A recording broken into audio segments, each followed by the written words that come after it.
Welcome to Studying for FRCS. This is Sai from the Mindful Learner, and today we're going to talk about how to prepare for FRCS General Surgery Examination Part 1. I've received a couple of requests, actually more than a couple, about how I prepared for my FRCS General Surgery Examination, other than using Studying for FRCS podcast. So I thought, to save myself from typing and from telling the same thing again and again, I will make this presentation.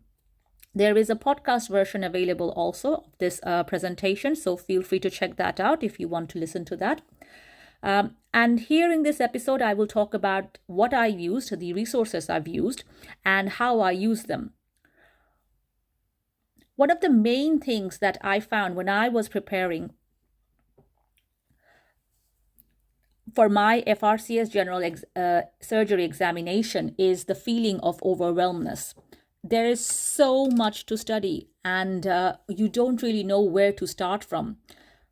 So in the past, I would have some time, I would go through the textbooks, but it is difficult if you have a full-time job and with your on-calls and everything to start this. So therefore, I looked for a lot of materials and looked for a lot of resources. I asked advice of my colleagues who passed the examinations. Some of them were helpful. Some of them were actually pretty generic. So I thought, so this presentation is actually not only to give you hopefully a helping hand, but also to stop from being overwhelmed by all those preparations. So the FRCS General Surgery Examination Part 1 is the written component of the final examination. It's composed of 2 papers, and these 2 papers each are about 2 hours and 15 minutes with a 1-hour break in between for lunch. Each paper will contain about 120 questions, and they are presented in a single best answer format.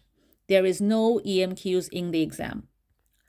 It's entirely delivered on a digital platform, which means that you'll be asked to go to a driving center and actually sit for the exam there. And that's where you have your exam taken place. So the Royal Colleges will ask you, where do you want to take it? And you choose a city that of your preference. And that will be the same city you will have to sit for the exam for your remaining of attempts. And candidates usually have 4 attempts at passing these examinations. Now, what's the syllabus? And this is the part that scared me the most, and I felt like I was overwhelmed the most.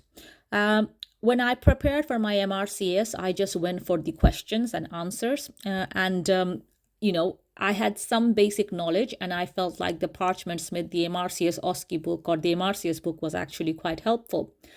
But for FRCS, it's not so typical, or it's not so straightforward. So the syllabus is actually everything, and I mean every single thing, starting from vascular to transplant to everything you ever thought of. There is a question of that.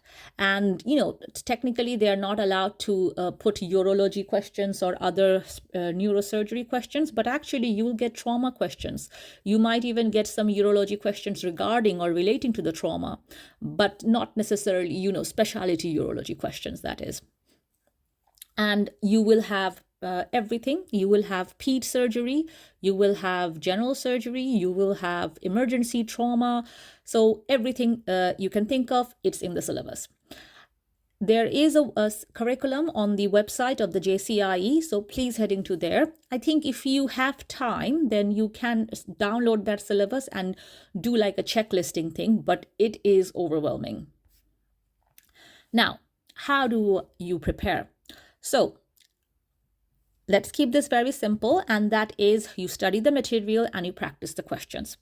Now, if you talk with different people will tell you the same thing. Some people will say they have practiced only the question.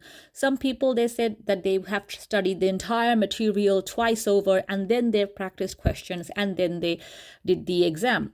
Now, what do you do? It really depends on how much time you have. So in Study the Material, there are books, there are guidelines, there are webinars, and there are podcasts. These are the materials that I've used. Among the books in UK, the most common books we use is companion series. You can use other surgical books, but the companion series is typically something used in UK, as they have each specialty books. However, I do find, companion series is a good book, but it's not written like other books that I've read in the past in terms of for my exam. It's more of a discussion rather than giving you the answers or giving you the points, basically. So you do have to, you do have to pick the answer out. And if you don't have time, then I will say at least try to read the emergency general surgery and your specialty book. If you have time, then by all means read all the books. It's helpful for knowledge, and knowledge gives you confidence. ATLS are very helpful, and if you can, try to do ATLS at least 6 months or 3 months before your exam or something like that. Either part 1 or part 2 doesn't matter, because the knowledge of the ATLS are actually would help you on your exams also. Trauma Code Red is a companion to the Definitive Trauma Skill course. It's usually more important for part 2, but in the part 1 also, it's not a bad book, I will say.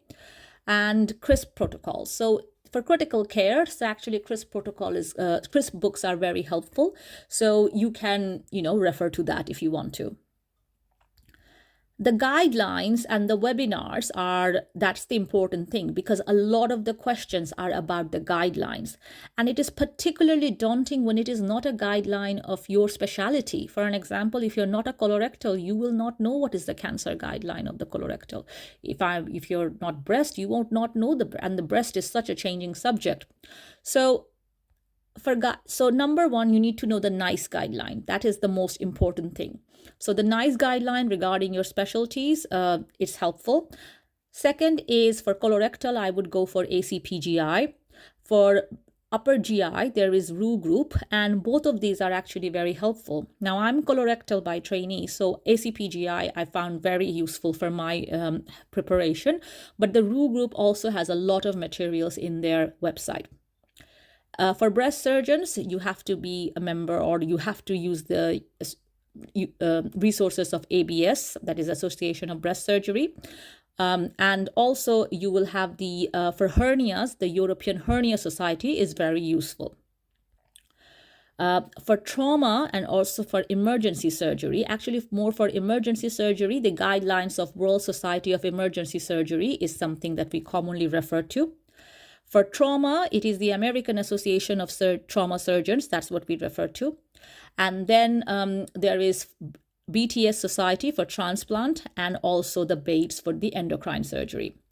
And helpful also to look at some guidelines for the sarcoma group, because the sarcoma questions do come, although not that frequently. And also it can come to you on part 2. But we will focus on only part 1 in this segment. So,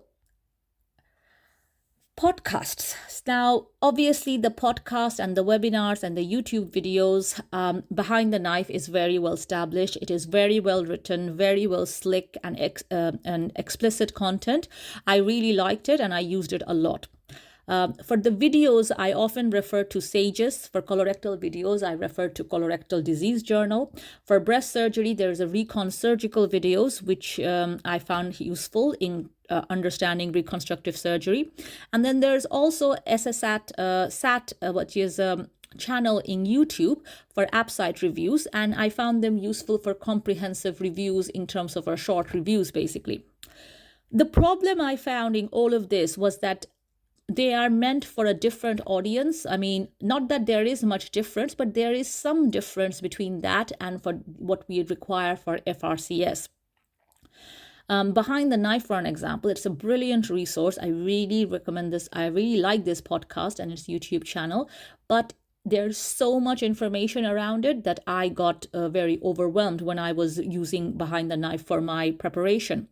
So that is why actually I made the podcast of studying for FRCS, because I needed to compile all the notes that I had in one place, which I could listen and then, sit or prepare for the exam. And thankfully, that actually was very helpful. especially because I have a long commute. But even if I didn't go for commute, if I go for walk or something, I would listen to my podcasts. Now, obviously, as you can gather by listening to my podcast, is that this was made for myself. So but it's actually been, I was quite amazed at how helpful it was listening to it. Now, next is practice, and that is the most important thing. You have to practice. Now, how do you practice? That's the most important question. Because, you can throw arrows at the boards all the time, but if you don't know the technique right, and which I believe that people don't tell you actually how to practice it right, then the results can be variable. Now, for practice, there are two common books. One is known as the SBA and EMI for the General Surgical FRCS, and the other one is FRCS General Surgery section, which is SBA and EMI. Both of these are old books. Both of these have EMI formats along with the SBAs, which is not really practiced anymore. And some of their guidelines or questions might not be up to date.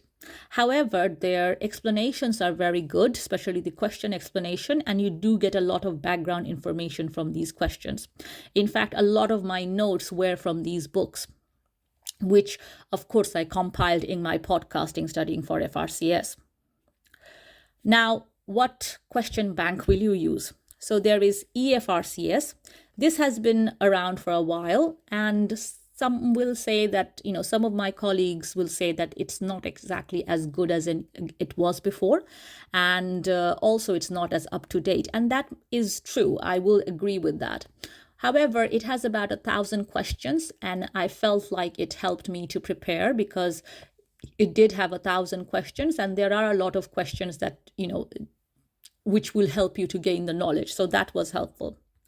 Companion FRCS is actually very good. It is based on the Companion series, and there are about 35 to 50 questions on each topic.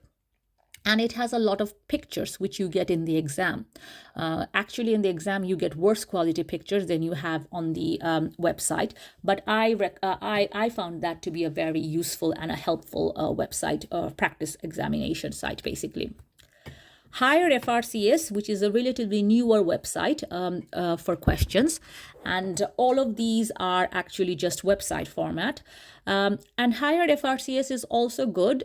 It has a lot more questions, almost the same amount as I believe EFRCS, if not more, and it has a lot more complicated questions.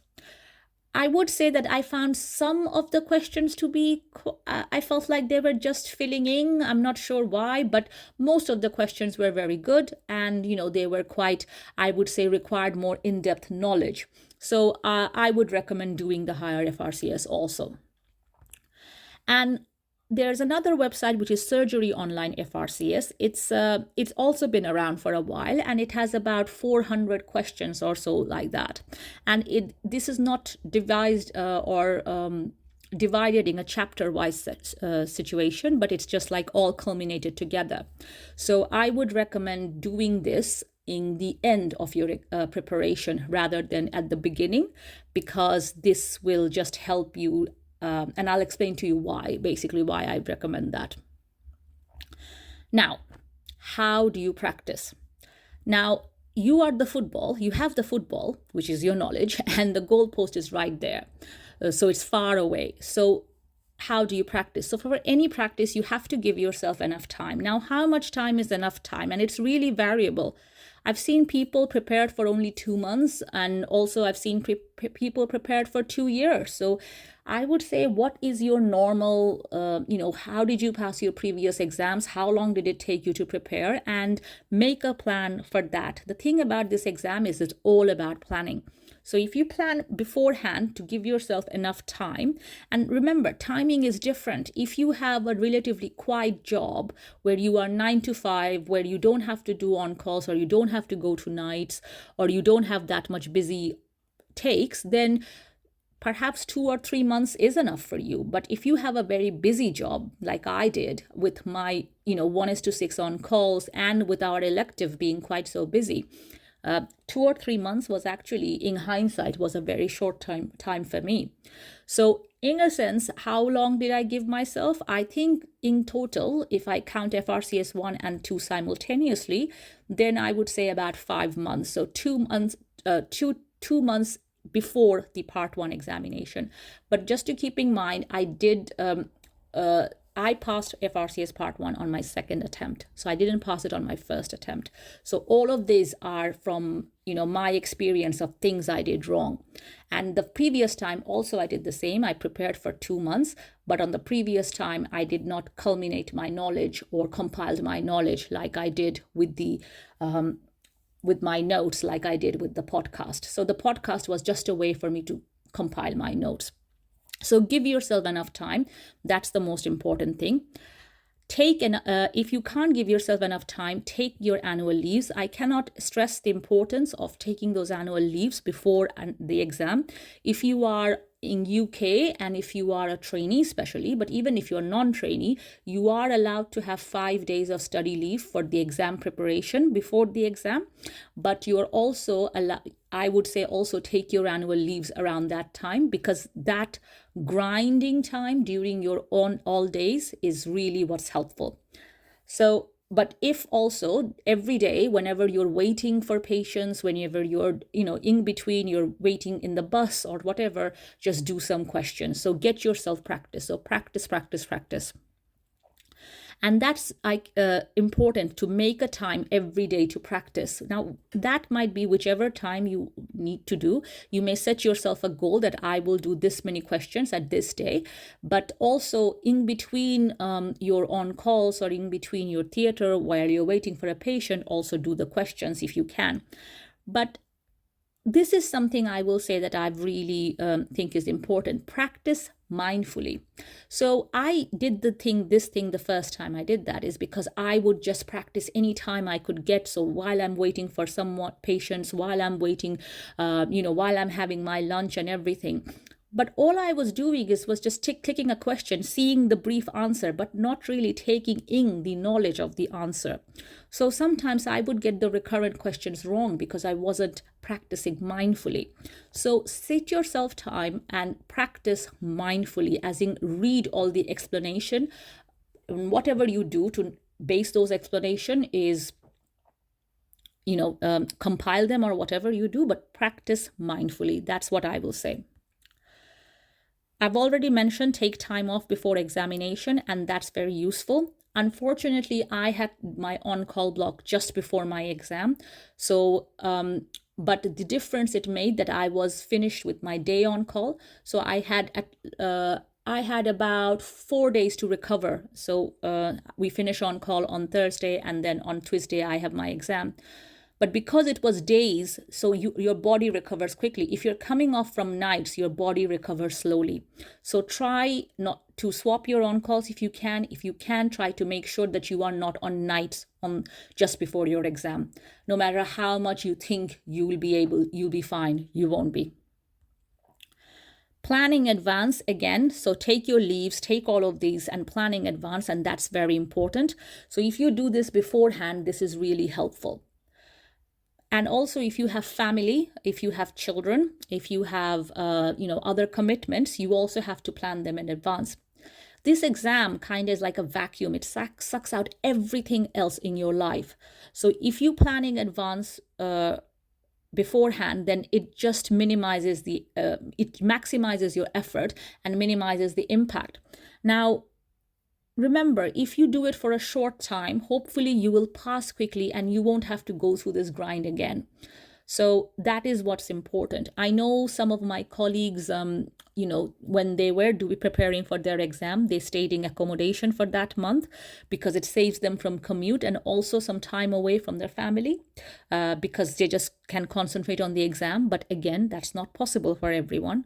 When I was doing my on-call, I stayed on the hospital accommodation because if I can save 2 more hours for just to do some extra question practice, I used it. And I found made a huge difference also. Get a support group. So a support group is very useful because again, going through my experiences, is that the first time, the questions of the FRCS are very, they're not exactly clear cut. They're not going to ask you a straight question most of the time. Most of the time, there will be some trick or something in those questions that you won't be able to get at the first time. And that's where people make mistakes. And if you have a support group that, when you are practicing a question and you can't figure out why was it answered to that, then you can put it in the support group and another person can decipher it for you.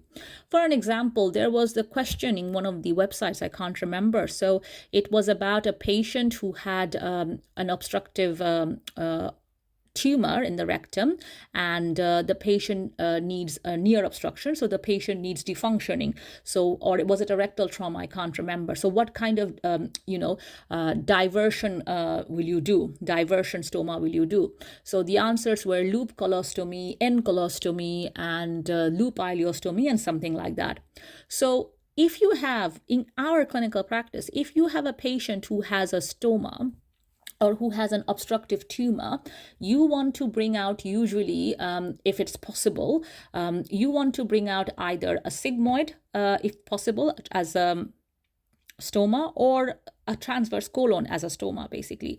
Loop ileostomy, you do not bring out as a stoma, and you usually bring it out loop, because what is the point? Your point is that you're going to do a simple operation to allow the patient to defunction so that you can give this patient chemo or further treatment to prepare for the operation. But the answer to that question was an end colostomy, which we don't do in exams. I mean, in real life also. Like for anal cancer, it is recommended that actually these patients should have a good stoma, because 75% of them actually end up having a permanent stoma. But even then, most of the times in practice, I've seen only being done as a defunctioning stoma, as a loop stoma, basically. So when I put that in my support group explained that because they meant a complete diversion, that is what, if you want a complete diversion, then an end colostomy would be better than a loop colostomy. Now, it wasn't 100%, I understood, but I could get the reason behind it. And I think when you discuss questions with your friend or with someone, with your colleagues and someone like that, then, they make you see it differently and your brain starts to catching up patterns. And that's very important. Now, one of the things that makes a huge difference is timing your practice session. So you can, and this is something I didn't do it the first time around. The second time around, I practiced all my times. I timed all my practice sessions. So as you can see, you get about 1 minute or slightly more than 1 minute for each question. That's nothing compared to the complicated questions we get in FRCS. So by timing my practice sessions, like if I have 35 questions, I'll take 35 minutes. Every website has a timer, but even the book ones, I would set a timer for myself. And because of that, your brain just gets used to that. This is the short time. This is the time that you practice, and you mentally get ready that this is the amount of time I have left. So that is important, that time your practice sessions. And when you sit for your mock exams, that's also important that you time your practice sessions. The last one is, not last one, but do as many questions as you can. And that's because, again, I said that the patterns of the FRCS questions can be a bit tricky. They are not like a direct question of asking you about a simple answer. At least most of them aren't. So the many questions you do, the more your brain will recognize patterns. The other important thing that I found is that, once you do all these question scenarios, your brain does recognize some of the questions. So you automatically know what your answer is that. So you choose that answer. But that's not exactly engaging your brain, as in trying to recall the answer, which is what your brain needs. So the more question books you do, the more your brain gets a chance to recall those answers and having a recalling exercise properly. And that is, again, it made a massive difference to me, I feel like. For an example, the on-examination one I did at the very end of my practice, and I was, again, in my on-call block, and I was on nights. So 4 nights and 4 very bad nights, not a very great night. But in between those nights, I couldn't time it, obviously, but I made this attempt that I am going to finish this surgery on examination, which is about, I think, 400 questions within these 4 nights. And I did. And I think that helped in terms of that I could finish it, and I could, one of my problem is that my brain just goes in different ways. So it became a practice session for me to concentrate for the question and concentrate on the answer. So that is important, I feel like, to do that. So do as many questions as you can and do as many different questions as you can. Do it twice. So your aim should be that you will do every question book or whatever website you use at least twice. The first time you do it and the second time you do it. Ideally, it should be at least, I would say, 3 times, because first you just need to do these questions, and that can be any of the questions, and you realize what your baseline is. And that also sometimes maybe make you more scared. For an example, my baseline at colorectal or at emergency surgery was, and this is without at all studying a single line, was about 50 to 60%. But other specialties like transplant, vascular, which I've not done that much, endocrine, they were like about, especially transplant or vascular, they were about 20 to 30%, I will say. So upper GI, another one. I've never done a specialty training in upper GI. I've only seen emergencies, but upper GI was also one of my weaknesses. So I've done it first time, and that put a scare out of me. But if you do it twice, then at least you have done all the question banks twice, and you know that you have tried your level best in passing this exam. Now, how do you do it twice? You do it twice by one way. So what I did, what worked for me, is that I made my notes, which is why you see the podcast is grouped in this way, that trauma is in one way, colorectal is in one way, in one group, upper GI is in one group, and all of this is in one group. And the latter episodes were actually for my part 2 preparation, but the bulk of the episodes were actually for my part 1 preparations. And what I did is I went through those questions. I went through these study materials, I compiled them, and speaking them out aloud to an imaginary audience helped me to consolidate them. Then I went through the entire question books, all of them. So all of the topics of those entire question banks. So suppose I will do then, if I'm doing colorectal, I will do colorectal of colorectal of the 2 books, colorectal of all the 4 websites. I would do all of them at the same time. So that way what it happened is that, and I will also see the mistakes I've made, and I will also make a note of it in my brain, or also basically I would write it in a small note, like the answers that I got wrong, basically, or the things that I've got wrong. For an example, the polyp follow-up. So that is a pain because the follow-up actually changed recently, and it's not always practiced in the same according to the guideline when you do it in your clinical practice. And so this is how I've done the entire question bank, along with the, after reading the materials and after actually making the notes. And then again, I went through them again another time. But this time what I did is I made an entire day for those topics, for those chapters. And I timed myself also. So that is, that was very helpful. And of course, 2 weeks before the exam, all you do is mock exams. So it's not any more specialty exams, it's just mock exams, basically. And all of these websites have mock exams. And then this is the thing that no one tells you. It's that you need to simulate the examination. So the examination happens in a driving center, like I mentioned, and the atmosphere is about, there are other people, but they're not talking. So it is a relatively quiet atmosphere. There'll be a computer, there'll be a desktop, there will be a laminated paper and some pens for you to write, write down things and to calculate things. And you'll be sitting there for 2 hours. You're not allowed to leave. If you do take a bathroom break, then it will be taken from your time. You're not allowed to take any water, any food, or anything with you in the exam. And every time you go out or in, you will be, they will ask you to show your pockets, show your hands and everything that, to making sure that the examination is happening. The important other thing was that, I have long hair basically. So on my examination, when I was, I just felt like, my head was hurting. So I just took my hairband off and I was told, no, you can't do that. You cannot change your appearance. Although you can see that I haven't, changed my seat. But so what I'm saying that if you are like me, just fix the hair the way you want to for your exam and just stay like that, basically. And the other thing I really struggled with is sitting for the exam for 2 hours straight. And then after 1 hour break, then sitting for the exam for another 2 hours straight. And that was really, really, I sat for the mock exams before my first attempt. But those mock exams, when I look alike, I would take it during the daytime. It was during the summer, it was sunny, and actually I finished it a lot more faster because I wasn't actually paying much more attention. I wasn't giving myself the pressure that, this is 1 mark. This 1 mark can make you pass or fail, which it ended up did. But anyway, so that is important. So next time when I simulated myself, so I've always taken the mock exams during the time at night.